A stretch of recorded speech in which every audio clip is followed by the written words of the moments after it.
Back on the Young Turks. Now we're going to talk to Congressman Frank Pallone. He's from New Jersey's 6th District, which includes Long Branch. He's from Long Branch. Congressman Pallone, a lot of my friends live in Long Branch. Well, that's good. How you doing? Good, good. So, you're from my home state, and where a lot of my folks are from. So, that's great. Let's talk a little jobs and economy. What have the Democrats got cooking to create more jobs right now? Because I'm not sure that's entirely clear to the American public. Well, the economic stimulus or the recovery package, as it's often known, continues. I mean, we passed that in the early part of 2009, and that continues to provide funding, for example, for new highways, mass transit, and a lot of that money continues to be spent. I mean, for example, last week I was at a press conference with Senator Lautenberg where we announced that we were going to spend $25 million to clean up a Superfund site in Marlboro, in my district. So it has various aspects. It's cleanup of toxic waste sites, building new roads. Some of it's used even for dredging of harbors. It's basically infrastructure oriented, and that continues. But I think maybe what you're referencing is that we've been talking about a bill that we might pass by the end of December that is a combination, again, more transportation infrastructure, but also tax breaks for small businesses and for renewable energy, as well as green jobs. So there a number of things that are being talked about now that go beyond the Recovery Act or the Economic Stimulus Act that was passed earlier this year. That may be what you're referencing. But that's not a bill yet. That's something we're discussing. Let me throw something specific at you. On the Senate side, Mark Warner, Democrat of Virginia, has proposed that we take some of the unused Tarp money and give it to local community banks, but that only if they will use it towards investing, giving out loans to small businesses. What do you think about that idea?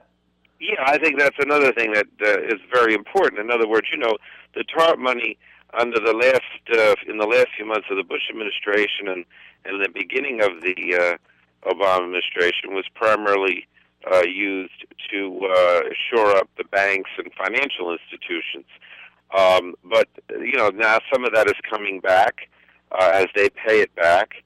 And they recover, and there's also other money. So it's possible that the TARP money could be used for some of these other purposes, particularly, as you said, giving money to community banks if they, agree to give it out for loans. I mean, I think one of the concerns has been that this TARP money was used, earlier in the year and at the end of last year primarily to shore up these major financial institutions, because the fear was that if they went under, it would make the economy go into a recession, but that not enough was going to community banks where it actually would be lent out to create small businesses or to expand small businesses.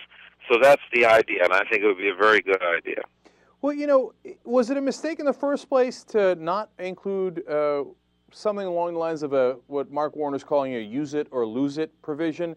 Because we gave them the money theoretically to prop up the economy, but the economy is in fairly bad shape. I mean, unemployment's over 10% right now, among other problems, but the Wall Street's back to making record profits, partly because they didn't use it to give out loans. Was that a mistake not to demand that as part of the initial agreement?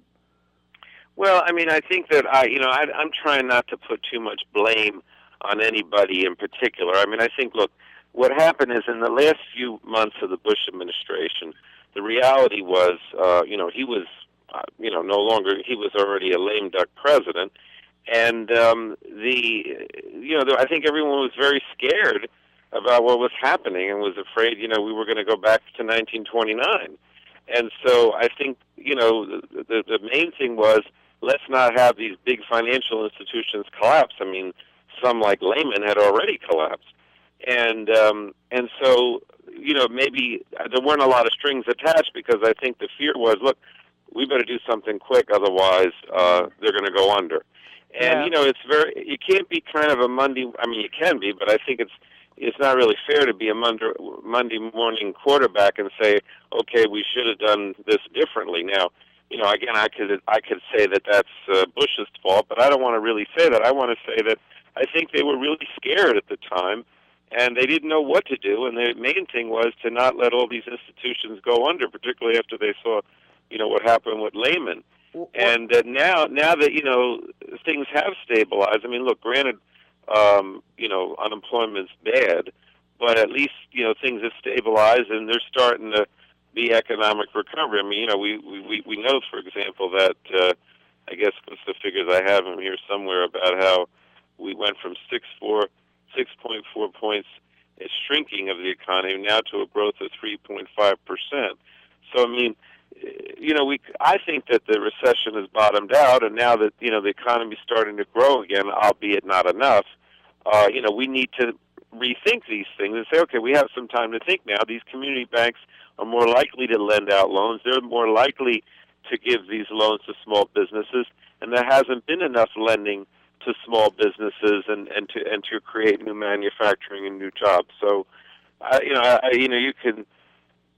The problem is, I think things were really in danger of collapsing, and the fact that they didn't collapse is probably to the government's credit.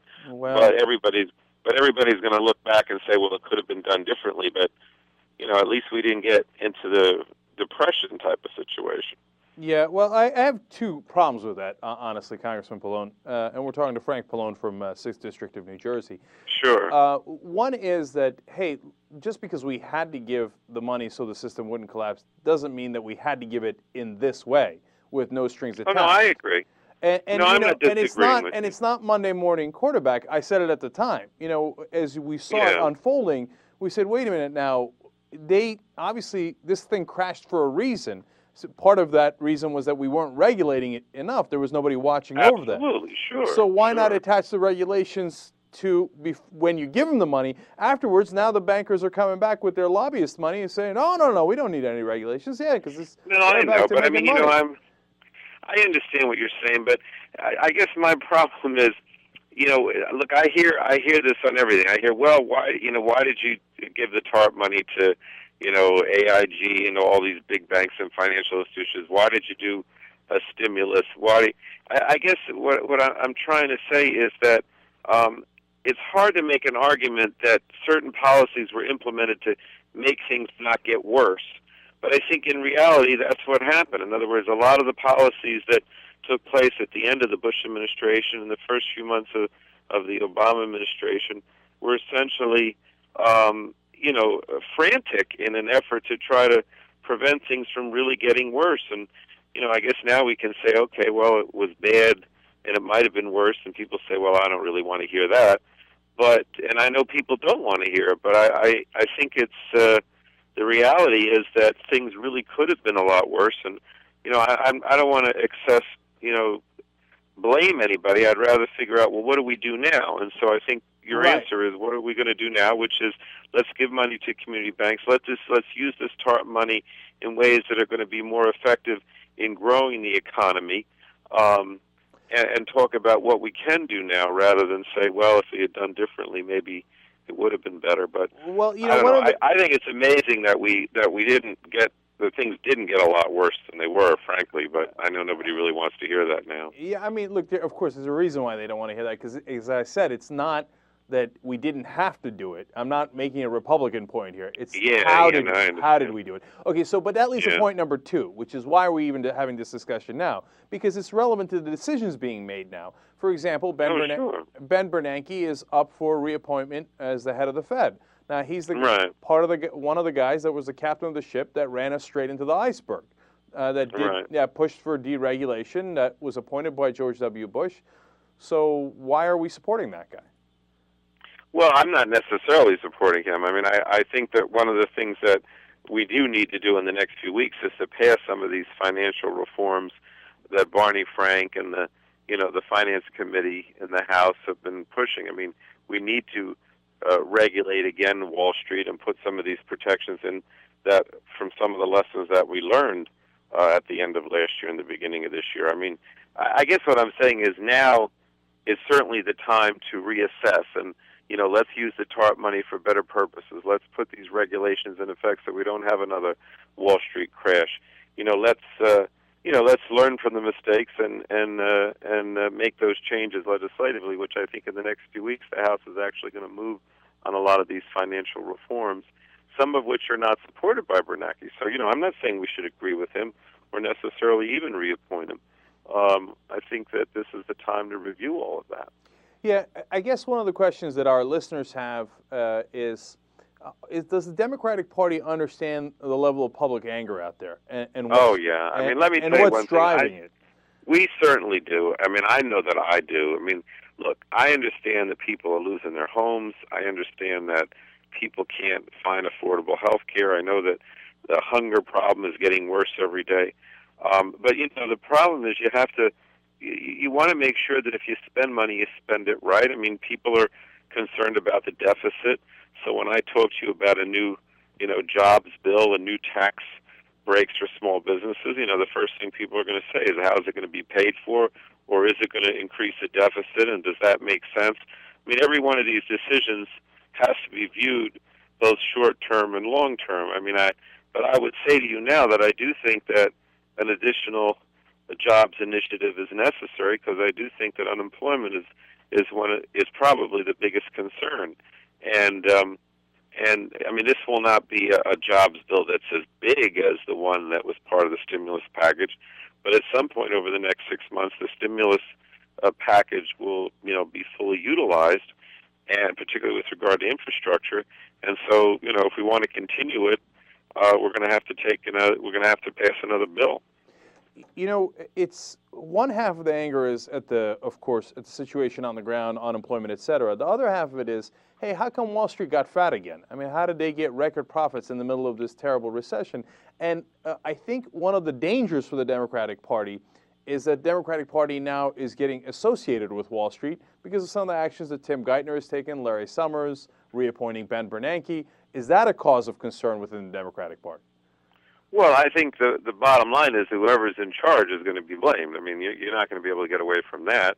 It may very well, I could tell you that all the problems that we face come from the 8 years of George Bush, and I'd actually say that that's probably for the most part true.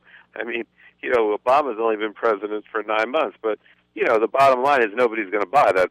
They've forgotten that Bush was president for 8 years and there was a Republican majority for 12 years. And they just focus on the fact of who's in charge now. But, and that's okay. I mean, I accept that.